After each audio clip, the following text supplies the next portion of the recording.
ఆ రకంగానే ఇంకా చాలా మంది అమ్మాయిలు కూడా మోసపోతున్నారు కాబట్టి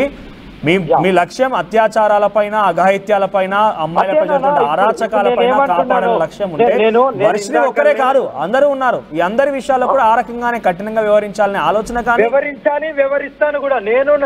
ఇప్పుడు కాశీలో ఉంటే కాశీ వ్యవహారాలు మాత్రమే చూస్తా ఓకేనా హైదరాబాద్ వ్యవహారాలకు నేను అక్కడికి వచ్చిన తర్వాత స్పందిస్తా ఇక్కడ నుండి అక్కడికి స్పందించడం కాదు స్పందించడం కాదు స్పందించడం అందరూ స్పందిస్తారు మహిళా సంఘాలు ఉన్నాయి లేకుంటే సమాజం ఉంది ప్రజా సంఘాలు ఉన్నాయి అదే నా పోరాటం అంతా వేరే ఉంటది నాకు పోయినా పర్లేదు బట్ నా అంతా వేరే ఉంటది నాకు దేని మీద ఆశ లేదు దేని మీద ఏది లేదు నేను పోయినా పర్లేదు ఈ సెకండ్ పోవడానికి కూడా సిద్ధం బట్ నేను కంపల్సరీ నా పోరాటం ఆపలేదు మీరు అన్నట్టుగా ఇక్కడ నుండి అక్కడ కాపాడాలంటే అది ఎవరి వల్ల కాదు నా వల్ల కాదు ఇంకెంత పెద్ద ఎవరి వల్ల కూడా కాదు భగవంతుని వల్లనే అవుతుంది నేను నా సరౌండింగ్ లో మాత్రం కాపాడుకోగలుగుతాను నా సరౌండింగ్ లో పోరాడతాను ఇప్పుడు ఇక్కడ కాబట్టి ఇక్కడ పోరాడతాను ఒక విషయం అడగొచ్చా ఇంట్రెస్టింగ్ లైవ్ లో ఫర్ ది ఫస్ట్ టైం మిమ్మల్ని ఎవరు అడుగుంటారు లైవ్ లో డైరెక్ట్ అడగాలనుకుంటున్నాను మిమ్మల్ని నేను మీకు శక్తులు ఉన్నాయని చెప్తున్నారు ఏవో నాకు తెలియదు నేను మాత్రం వాటిని ఎంత మేర విశ్వసించాలనో నేను పెద్దగా చెప్పదలుచుకోలేదు కానీ ఇక్కడ ఒక విషయం అంటే కొన్ని చిన్న విషయాలు మాత్రమే సో ఇప్పటికే చాలా ఎగ్జైటింగ్ అటు ఏపీ గవర్నమెంట్ వచ్చేసి సుమారుగా అటుగా ఏడాది కావస్తోంది ఇంకొక 1 month లో తెలంగాణలో 1.5 years పూర్తి చేసుకుంది ఈ గవర్నెన్స్ పైన మీకు ఫ్యూచర్లో ఏం కాబోతుందని చెప్పగలుగుతారా తెలంగాణలో చాలా నిరుద్యోగ సమస్య ఉన్నది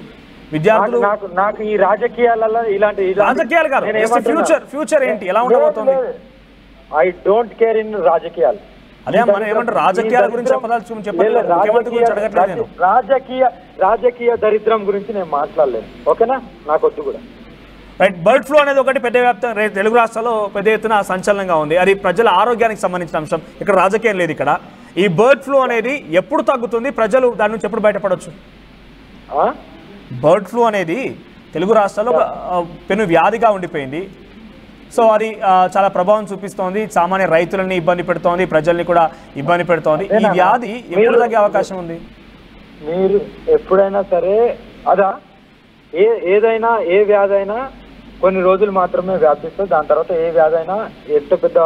నా క్వశ్చన్ మీకు అర్థం కానట్టుంది మీకు అన్ని రకాల అవగాహన ఉంటుంది కాబట్టి మీరు కొంత క్లుప్తంగా చెప్తారు మీకున్నటువంటి శక్తులను ఉపయోగించి ఏదైనా మాట్లాడతారని అనుకున్నాను నేను ఇక్కడ సో ఇక్కడ బర్డ్ ఫ్లూ అనే ఒక వ్యాధి 2 రాష్ట్రాలు విపరీతంగా ఉంది ఇబ్బంది పెడుతోంది సో మీకున్నటువంటి అవగాహన మేరకు భవిష్యత్తులో ఇది ఎప్పుడు తగ్గొచ్చు దీని నుంచి ఎలా బయటపడాలి సామాన్యమైనటువంటి పౌల్ట్రీ రైతులు చాలా ఇబ్బందులు పడుతున్నారు కొన్ని లక్షల కొద్ది కోళ్ళని చంపేస్తున్నారు ఇది సమాజం సంబంధించిన అంశం ఇక్కడ రాజకీయం లేదు సో మీరేం చెప్తారు దాని గురించి ఎప్పుడు తగ్గొచ్చు అది దాని నుంచి బయటపడాలంటే ఏం చేయాలి దగ్గరలో ఉన్న స్టోరేజ్ ఏదైతే ఉందో ఆ కోళ్ళ పారాలన్నీ మీరు మూత పెట్టండి అక్కడ ఏదైతే మీరు శుభ్రంగా ఉంచుకుంటే ఏది రాదు ఓకేనా అమ్మ అధికారులు చేస్తున్నారా పని అగోరి గారు అధికారుల పని చేస్తున్నారు నేను అంటున్నది దానికంటూ ఒక ప్రత్యామ్నాయ మార్గం ఇప్పుడు మీరు ఒక ఆవిడకి ఏదో పూజలు చేశానని చెప్తున్నారు దాని నుంచి బయటపడాలని చెప్తున్నారు కదా అటువంటిది ఏదైనా మార్గం చూపిస్తారేమో అని నేను వచ్చిన తర్వాత చూపిస్తాను ఇక్కడికి వెళ్ళి కాదు కదా నేను చేసేది చేస్తాను ఓకే మీరు వచ్చిన తర్వాత ఇటువంటి ఏదైనా వ్యాధులు ఉంటాయి మీ దగ్గర ఒక మాట నాన్న ఎవరైనా సరే ఇప్పుడు మీ ఆర్టీవీని తీసుకుని రావచ్చు నా పూజ కూడా నేను చూపించడానికి సిద్ధంగా ఉన్నాను ఓకేనా ఇంతకంటే నేను ఎక్కువ చెప్పను నా దగ్గరికి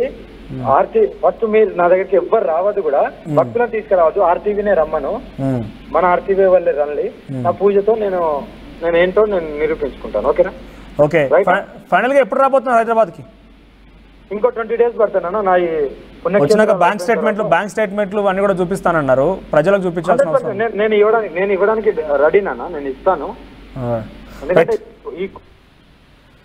anyway thank you for joining so ఇది లేడీ అగోరి చెప్తున్నమాట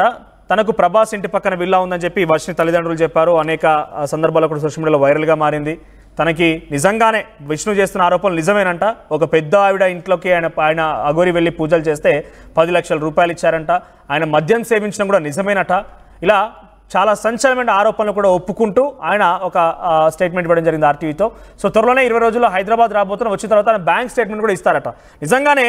కాస్ట్లీ పూజలు ఉన్నాయి లేడీ అగోరి చేసేవి 10 లక్షల రూపాయలతో పూజ చేయడం అంటే సామాన్యమైన విషయమా 10 లక్షల రూపాయలు తీసుకున్నారట పూజలకి పెద్ద ఎత్తున తను మాంసం తింటుందని చెప్పింది తను మద్యం సేవిస్తుందని చెప్పింది సిగరెట్ అలవాటు ఉందట అన్ని రకాల అలవాట్లు ఉన్నాయి అంటే దాదాపుగా ఆవిడ ఏం తక్కువ లేదన్నా మనిషితో సమానమే, కానీ కొన్ని శక్తులు ఏవో ఉన్నాయంట. ఆ శక్తులకు సంబంధించుకున్నాక నేను మీకోసం ఉన్న క్వశ్చన్ కూడా అడిగాను. భవిష్యత్తులో ప్రభుత్వాలకు సంబంధించి ఎలా ఉండబోతుందంటే రాజకీయాలు మాట్లాడనన్నారు. బర్డ్ ఫ్లూ ఇదైతే సామాన్యమైన విషయమే కదా. పౌల్ట్రీ రైతులు ఇబ్బందులు పడుతున్నారు, పాపం సామాన్యమైనటువంటి జనం కూడా చికెన్ తినాలంటే భయపడుతున్నారు. అది ఎప్పుడు పోతుందంటే పౌల్ట్రీ క్లోజ్ చేయమన్నారు. మరి ఏమైనా మార్గం ఉంటుందా అంటే వచ్చినాక మార్గం చూపిస్తారట. చూద్దాం మరి ఏం జరుగుద్దో. సో ఇంకా లేడీ యాగూర్ని మీరేమైనా క్వశ్చన్స్ అడగాలనుకుంటారా? ముఖ్యంగా తనను నమ్ముతున్నారా? మీ అభిప్రాయం ఏంటి? కామెంట్ చేయండి.